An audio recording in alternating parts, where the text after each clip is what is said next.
everyone. Welcome to Season 2 of the Voice of Adoptees podcast. This segment is called Chats with Kat, and I'm your host, Kat. I'm currently here with returning Russian adoptee Svet, who is a photojournalist working out of Ukraine. She channels how she feels through the power of photography in order to tell a story. So, Svet, welcome. It's good to have you here. Thank you so much. Of course. So tell me a bit about where you are now. Tell me about your trip and how it's going. Where are you currently in Ukraine?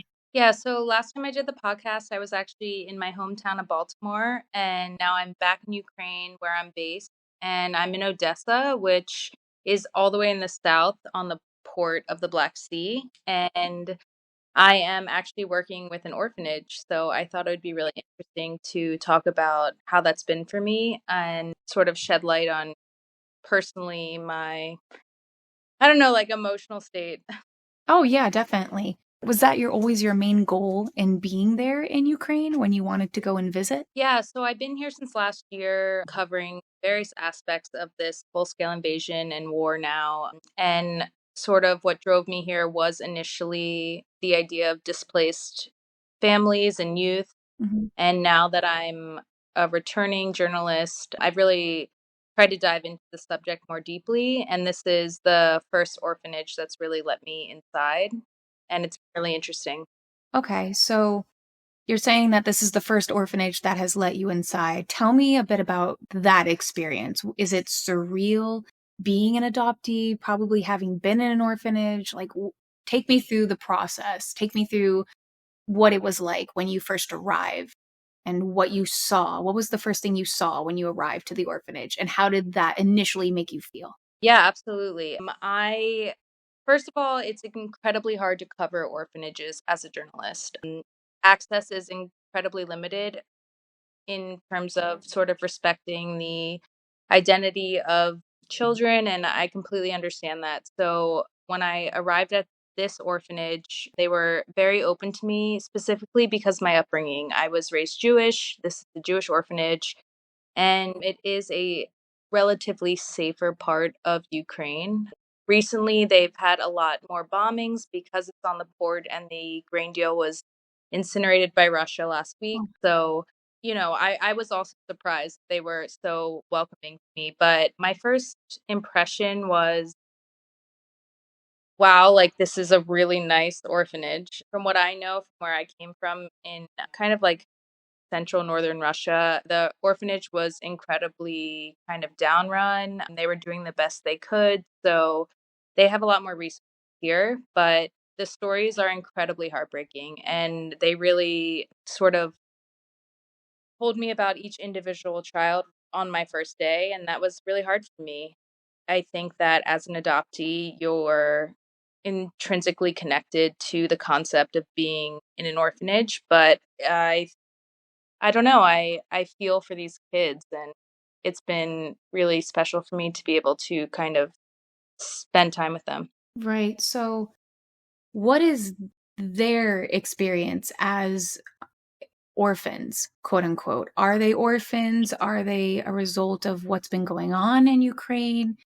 Can you share without giving details? Because I want to respect their privacy and the privacy of the orphanage and everything. Can you just give us an overview about the children? Sure, yeah, and I cleared this with the orphanage before I signed up for doing this time slot, so I really respect you saying that.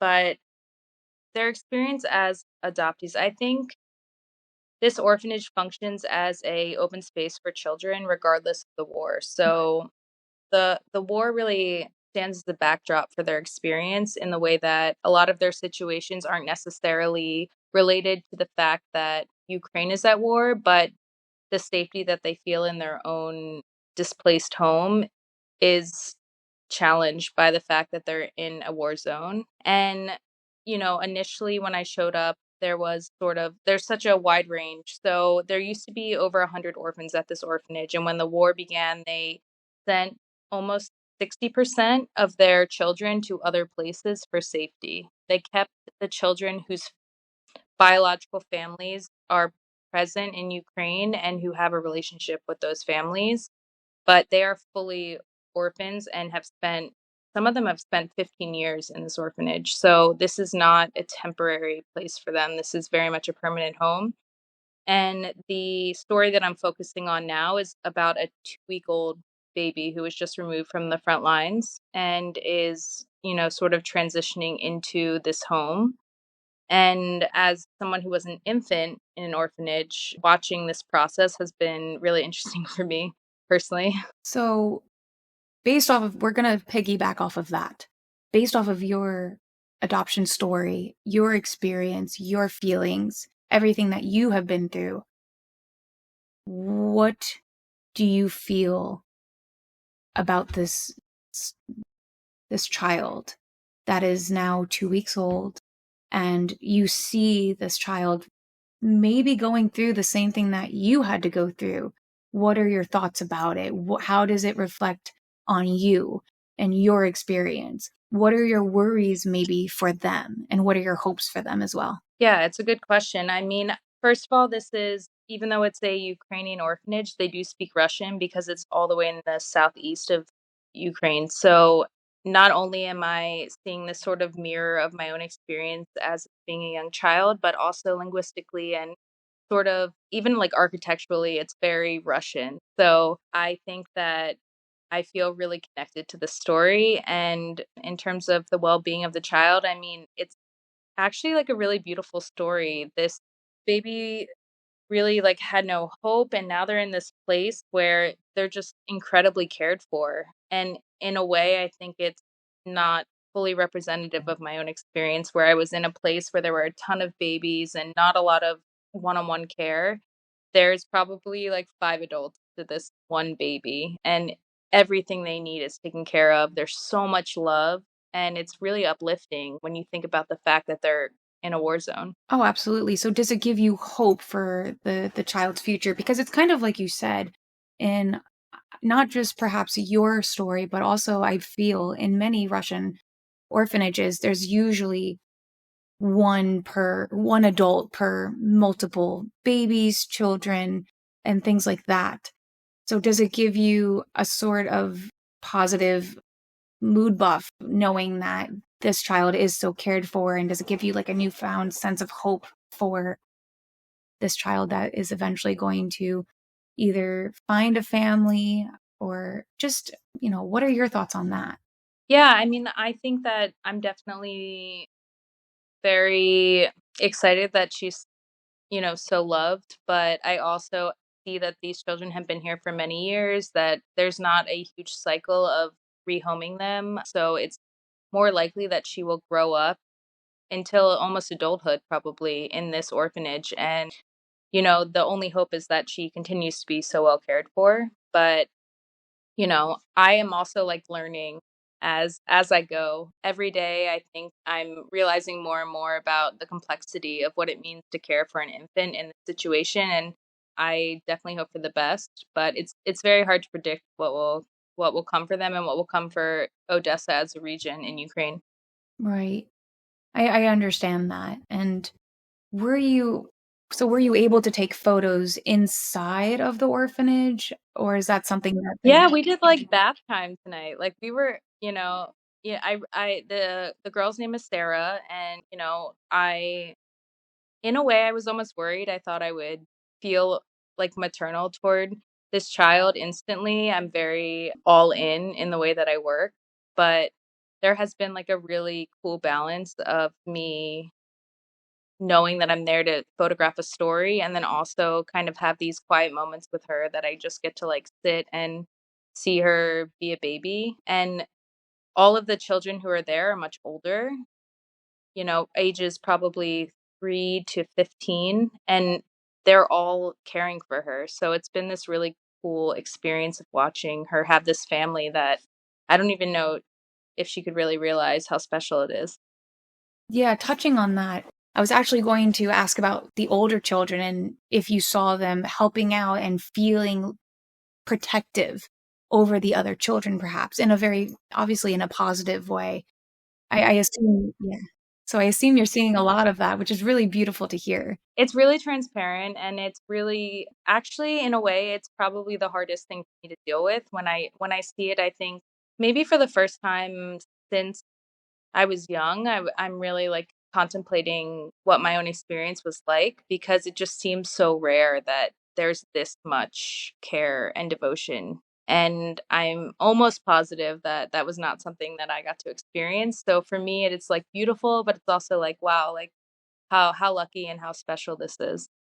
Yeah, so it's kind of like a bittersweet thing. So do you feel that there's any kind of feelings of not resentment, but do you feel that there are any sort of negative feelings that you're starting to kind of battle with? Did you feel any of those negative feelings when you first went to Ukraine or anything like that? It's obviously a very complex sort of situation being an adoptee, coming from your experience and coming here to see a more loving environment.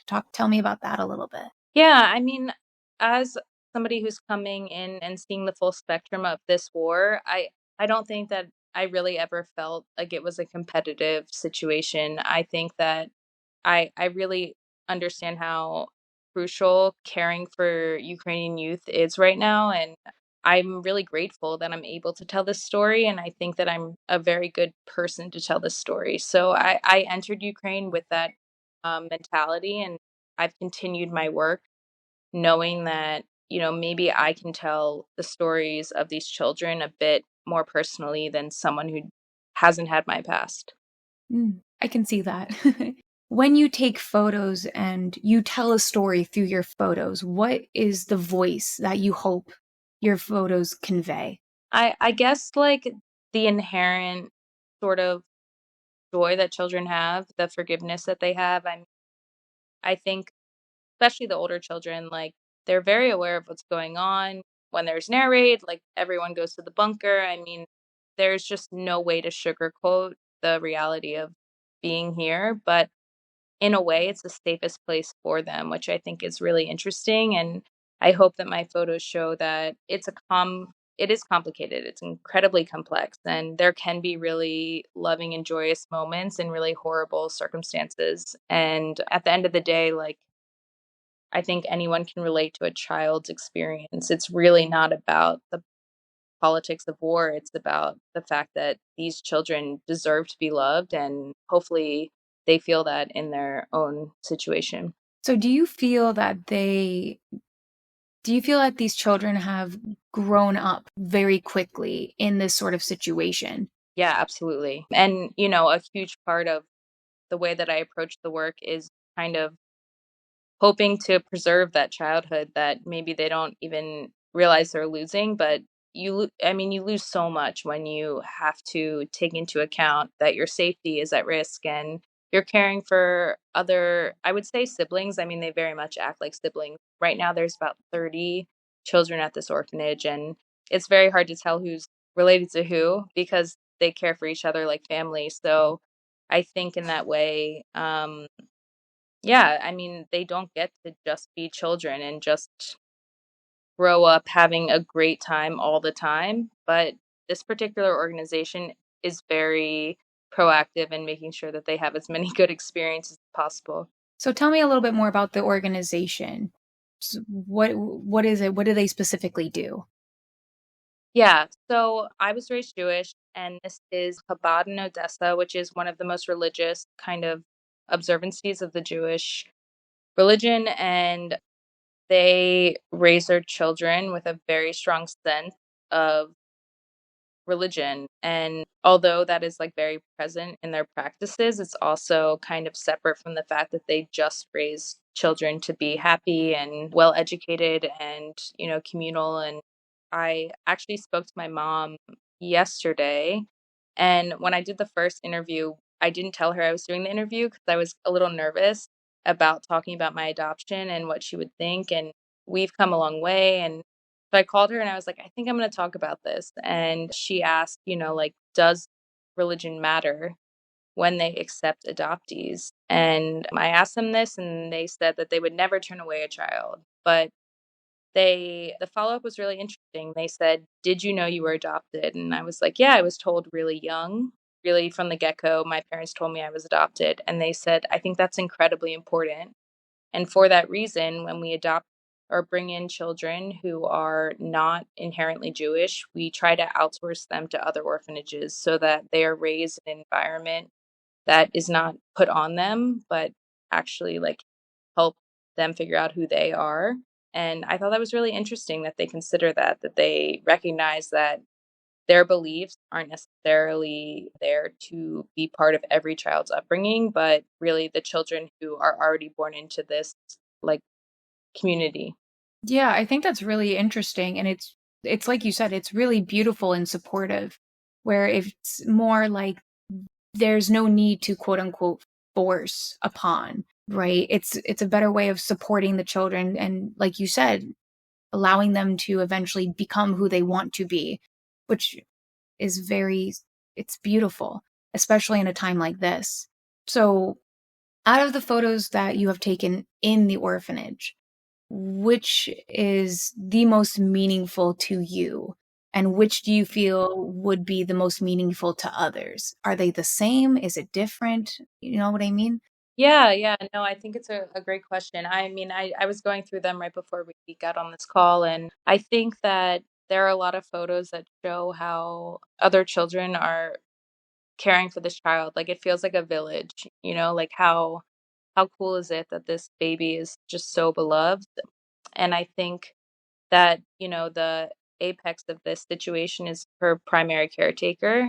And to me, this resonates the most because I know that we all had someone, some probably woman who took care of us for the first years of our lives, who cared for us like her own child. And I have like a lot of really touching moments of this. And I think one of those would probably be the standout image. But, it's really interesting because I don't know who this person is in my life, but to watch sort of the same version of her care for another infant it's been really interesting. Yeah. Oh, there's something really sweet about a photo that has that sort of maternity figure taking care of not only children, but it's almost like you can sense their love and kindness and devotion through the photo. So when a person kind of looks at it, what I usually gather from those photos is just a lot of support, kindness, calm, and you see someone who is really not only stepping up to the plate, but is also doing the best that they can in the situation in which they're given. And during right now, I feel it's a very inspiring thing to see. Yeah, and it's a 24-hour job, I feel like taking on an infant is not an easy task, and the only way to care for them is to care for them like they are your own, and I hope that every child at this age who's in the same situation has that kind of love, but I also know that's not the case. So, as I continue working with children and adopted children, I'm interested to see sort of the parallels in other places. Oh, yeah. And so the photos that you take and the experiences that you have and are sharing with us, with the world, how do they reflect what you are currently feeling from this last trip? I think it's like actually very hard to fully express how I'm feeling, which is one of the reasons I wanted to try to talk to you. I think that any great photojournalist can take great photos. I do feel like, when I'm there, I see this deeper layer of why I'm there and taking these particular pictures. And I hope that they resonate with people. I hope they understand the full spectrum of the situation. But at the same time, like the news is very hard right now. And simply photographing an orphanage is not exactly newsworthy. It's very interesting to me because I think these stories matter so much. And I will continue telling them regardless if I have support. But in like the news world, I understand that I'm really doing this for my own kind of journey to make sure that people hear that these stories are happening and that they matter. Yeah, absolutely. And so throughout this whole process, how is your mental health? What are you thinking? What are you feeling aside from going to the orphanage and taking these photos and interacting? How does it feel to just be there in general? How are you doing? Oh, I appreciate that. I actually think I thrive in these situations. I always felt like I was really born to do this work, and my history is so pivotal in the way that I approach how I work, in the way that I respect the subjects that I work with. I mean, I really don't have to think twice about how I'm shooting and whether, the environment is accepting, because I really understand how some of these kids are feeling, and, I respect that off the bat. And I don't know, I feel like this is what I'm supposed to do because of where I came from. And it's not really about me, and in a way, like, my inquisitiveness and my own story throughout my life has been answered by me doing this work. Even if it's in a slightly different region, I feel so at peace by telling these stories, and I just, like, never thought that would happen. Yeah. Oh, that's beautiful. I'm honestly very happy for you because I feel for adoptees, getting to that point where you're at is can be a journey. It can be difficult.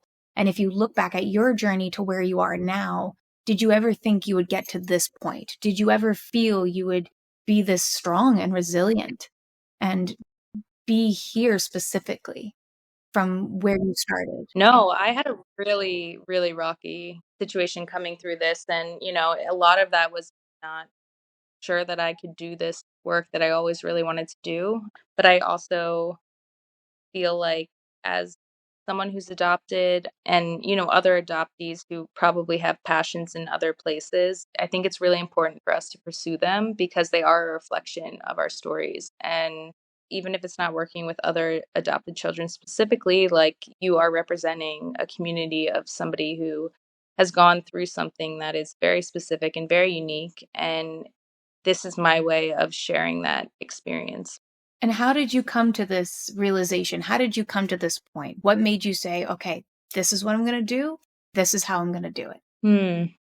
I guess, like, I always thought I would do it. I just never really had the belief that I could do it. And then once you kind of start breaking down the barriers of insecurity, it becomes much easier to follow this passion. And I think for me, once I really started seeing displaced children, there was no turning back. I was very, very sure that I was going to continue telling stories about what they were going through. And I hope that it helps people understand the experience of adoption as a whole. I agree. And you were just mentioning about these barriers of insecurities, the barriers of insecurities that you have felt and been through in your life. Do you see them in the children in the orphanage where you're at? And what are these different barriers, if we could have a refresher for the audience? Yeah. These kids are still young. I think I said the oldest was 15. I think about when I was 15, and I'm like, yeah, did I really know what I wanted to do in life?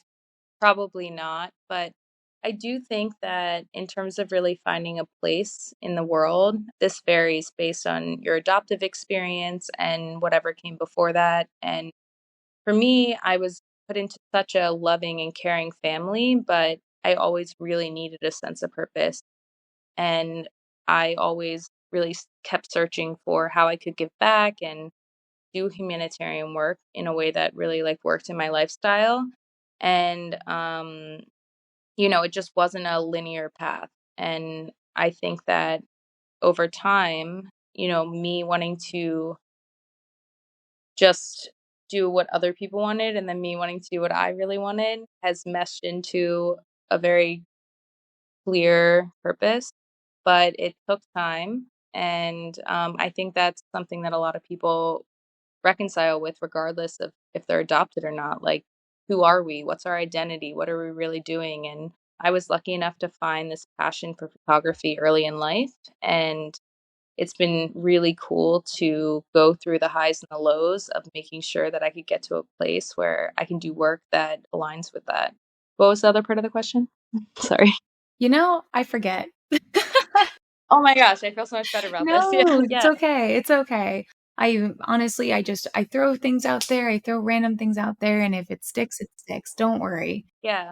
I love the hardship that I've, like, gone through to figure out who I am. I think that it has made me incredibly empathetic to a wide range of experiences. I think that it has really, like, secured me in the understanding of why I'm doing what I'm doing. And, when things are easy, you don't always appreciate them. And I'm really grateful every day that I get to do this work. Definitely. So, working with the children, what is one way that you feel that you've inspired or helped or supported any of the orphans in the orphanage?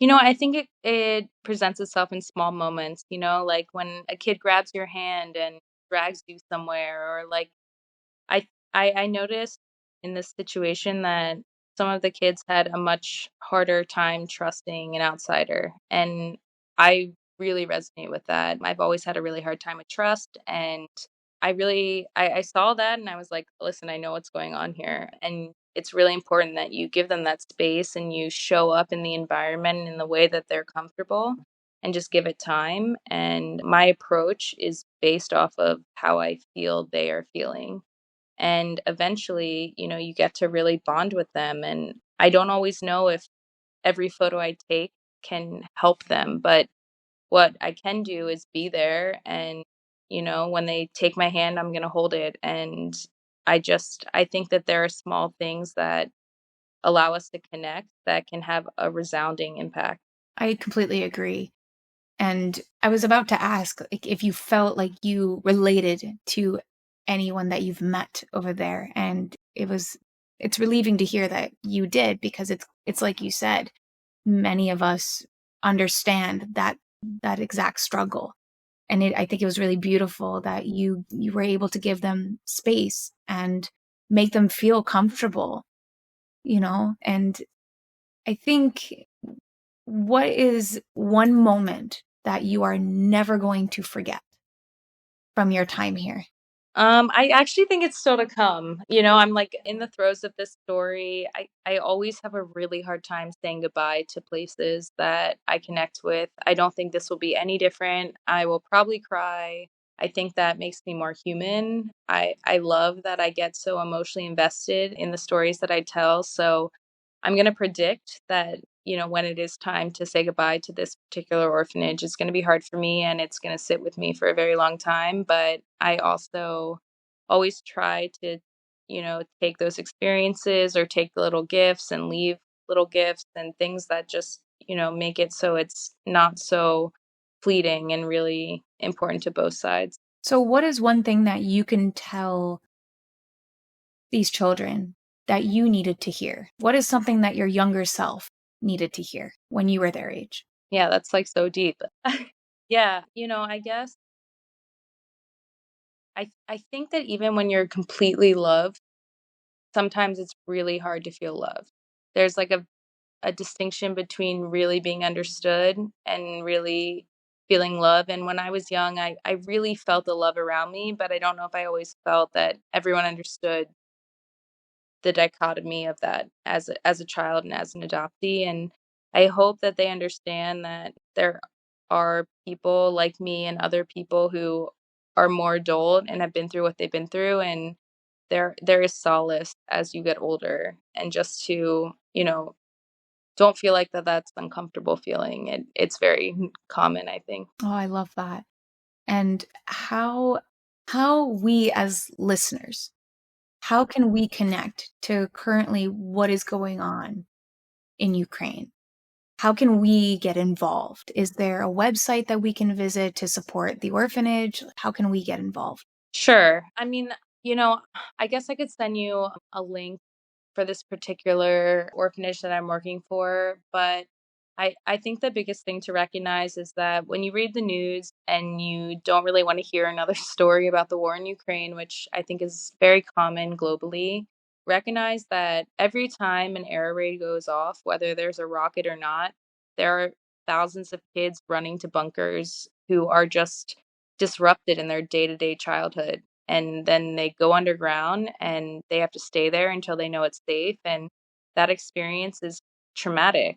And I hope that people recognize that this is not just a violence war. This is an incredibly humanitarian war. And there are children affected every day in every part of Ukraine. Oh, absolutely. Absolutely. How can Well, I'm not really sure how to ask this. I'm coming up with it over just off the top of my head, where I want to, how can we advocate for the children of Ukraine? Save the Children is an organization that's doing really good work. There's a lot of various organizations doing various initiatives. We're walking into a new school year, September, and maybe I can send you an update in terms of like what supplies could be sent, things like this. It's summer here, so there's just not like a clear line of funding that I can give to you right now, but I am actively, looking, and the issue is that it's very hard to just get things here. So a lot of people I speak to want to send teddy bears or crayons or books, and it's really getting those supplies into the areas that need it the most. And then, the funding can't always be trusted. Like a lot of great organizations have good intentions, but is it really going to where it needs to go? I don't have like full faith, but I will definitely like try to find some very hardcore, trusting places that people can fund the childhood experience in Ukraine. Unfortunately, it's just a lot of money is going toward the actual war, and that's internally also. Right. So I know, going back to your photography, do you have a place that you post it? Where can we find your work? Yeah, so I have a website. It is my name, www.svetjacqueline.com. So weird to self promote. I have an Instagram. I just got a TikTok, which is so weird because I'm older and I'm just trying to figure out different avenues that I can sort of portray what's really happening here. And I will send you all those links, and people can just support the work that I'm doing. And then, I also follow organizations that do the same kind of humanitarian work for children. And if anyone has questions, they can email me, they can message me. I'm happy to redirect or do what I can to, actively help children. Oh, absolutely. And so, what is something in this podcast episode that you wanted to talk about that has not been touched on? I want to talk about that hasn't been touched on. You know, I guess for I don't know. I guess I would like to touch on. We've gone over so many things. Yeah, I mean, I think that as an adult, there are a lot of parts of my adoption that I've addressed and also packed away, and there are days where I feel really solidified in my experience, and there are other days that I'm like, "Whoa, this is really taking me off my feet in terms of how I'm feeling." And I guess, maybe we can talk about that adoption is not something that you just pack away ever. It is throughout your life, you are always going to feel various things about being adopted. And, it's really okay to not always feel okay about it, and also really be appreciative in your own experience and really okay with your own experience. I don't know. I mean, this is feels very abstract, but No, that's good. That's good. with the work that I'm doing, it really is day to day. There are moments where I'm like, wow, this is just really hard for me to deal with as an adoptee. And then there are moments that I'm like, wow, I just feel like a journalist like any other day. And I think that's surprising for me. So, going back to this, if we were to look inside your mind right now, what does the space in there look like? I'm really thinking about Sarah. I like I'm really focused on her story. I'm really focused on the community around her. The second that I met her, I was like, I knew I really wanted to talk about how special her story was. And if you look into my mind, you'll like probably just see pictures of her because, I don't know if I have endless time with her, but I really hope that the work that I'm doing can, add to the care that she already has in a way that when she's older, maybe she'll see the photographs. And I never had photographs of people caring for me. So, maybe that will help her in her long-term experience. So, something I like to keep in mind as an adoptee, I basically pulled myself up by my own bootstraps. And a way that I did it is I took a look inside my mind and I've decided that it's a few things. The outside looks a certain way, and then the inside is more like a hallway where there's all these different doors. Some are open, some are closed, some are like roped off with tape.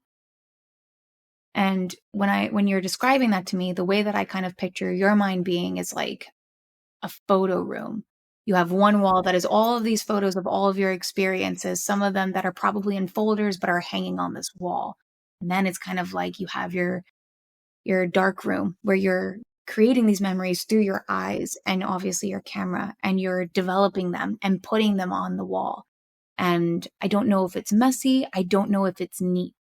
And the reason why I ask this is because the inside of our mind and the way we see the space inside our mind is a reflection of how we put energy out into the world, and our intentions and how we internalize things. And I think when we look at it through this sort of perspective, we can understand ourselves better. Because you were talking about how naturally with like other adoptees growing up, it's kind of like difficult, for a lack of a better term. And through all of the different difficulties that you've experienced, do you feel like the space inside your mind from a child to a teen to now an adult, do you feel like it's changed? Absolutely. Yeah, it's, like, completely more organized than it was. I like this analogy that you bring up.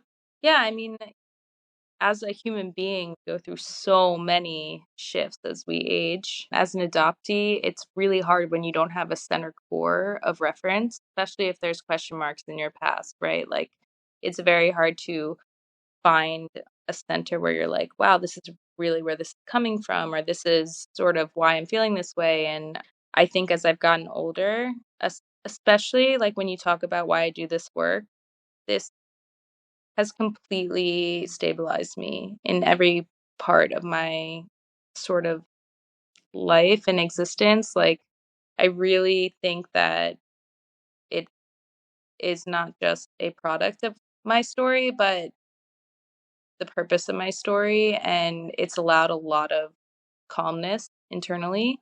I also think that there's like incredible power to being adopted. Like, I really stand by like the fact that we're like superhuman by going through these experiences and coming out as functioning people, or even if you're struggling still, like, you have been through so much, and I respect every adopted person I've met with like such a hardcore understanding of how cool it is that we've been through this, and that, we're still here and we're still talking about it. I like to think that adoptees gain a sort of resilience from the experiences of being adopted and then going through life knowing that one, they're adopted, two, maybe they don't fit in, they have, they're questioning themselves, and maybe they want to be a people pleaser, maybe they don't trust other people, maybe they don't know where they belong on a general scale, like on a macro level scale, on a micro level scale, they don't know where they belong with themselves. And I'm hearing a lot of these sorts of things, which is trauma. And the way I look at it is, every person, when we look at ourselves, we look in a mirror. So when we do reflections, we look in ourselves in the internal mirror. And when we go through trauma, that sort of shatters. Usually what we do is we try to go through life putting the mirror back together, and we usually get tape. We put the pieces, we try to tape it up there. And it's not until we begin the process of healing that we realize we ourselves have super glue. And that's when we can really glue the pieces back together. And even though when we look back in that mirror, it's all fragmented, it's all there. And we come to this understanding that, people bend, they don't break. People are fragmented, but they are still standing, just like this fragmented mirror, and they are still strong. And so through this sort of analogy, how can you say you have grown as a person in total through your life, through what you do now, sort of deal? Yeah, yeah. I I couldn't agree more, of course. I also think that I kind of love that what I do is an upfront kind of approach to trauma. I literally stand in the thick of trauma and I say, like, what can I do to tell these stories instead of shying away from the pain of it all? And I think that's a huge measure of growth. You're not really told to address your own experiences when you're young. You're not really told to fight for tough situations. You're taught to ignore them. I mean, society teaches you to, push forward with a strong face. And I I think that I did that for a really long time, and now I'm standing in the epicenter of horrible, horrible trauma. And my own sort of battle with it has like allowed me to be stronger for it. I have this armor that makes me very confident that I should be here and I should be doing this for the benefit of other people's trauma. Like, we can all work together, kind of. Yeah, a really difficult battle is the battle against yourself. And when you understand that a lot of the time you are battling yourself, we often do this thing where we say, I have been through that. I don't want another person to go through that. So I'll do whatever it takes to make sure that they don't. Yeah, and I think trauma is like so subjective, but once you experience one kind of trauma, you really can understand a spectrum of trauma. Right. And so, even when I'm working with soldiers who have just been through incredible physical and emotional trauma, like, I understand a different kind of trauma, but I also understand trauma, and it allows us to connect. I think that people really all experience trauma on different levels. And if we really use that as a baseline to have a conversation or to tell a story or to take photographs or whatever you do, like, it's a safe place for anyone because it exists in all of us in different extremes. So through the trauma that you have been through, how do you feel? How has it empowered you? How does it motivate you to empower others? I guess, like, I encourage people to recognize that our experiences aren't comparative. A lot of times, because I work in a war zone, I go home and I'll talk to friends and they'll be like, oh, well, you don't care about this. And I'm like, no, I do care about this. Like, your experience is just as valuable as my experience. And my experience is just as valuable as the person who had an even more traumatic experience. So I think that it's important that we hold our own trauma like respectfully and share it, and not really put it against everything else that's happening around us, but use it to talk about the diversity of trauma itself. I couldn't agree more. And I just wanted to say thank you for joining me on the first episode of Chats with Kat. Super exciting. Thank you so much. I hope I did do well, and that this is interesting to people. And yeah, again, if anyone has questions, they're welcome to reach out to me. Oh, definitely. I definitely encourage it. She has a very interesting story, and I can't wait to see some of your pictures. I'm really excited about it. Oh my gosh, yeah, I'll definitely send them to you, and it's so nice to meet you, and it's really cool as somebody who is adopted that you're, helping this platform. I hope other people feel comfortable talking about their, situation. I hope so too. So everyone stay tuned for another episode of Chats with Kat every other Wednesday on the Voice of Adoptees podcast. And always remember, someone somewhere is thinking of you.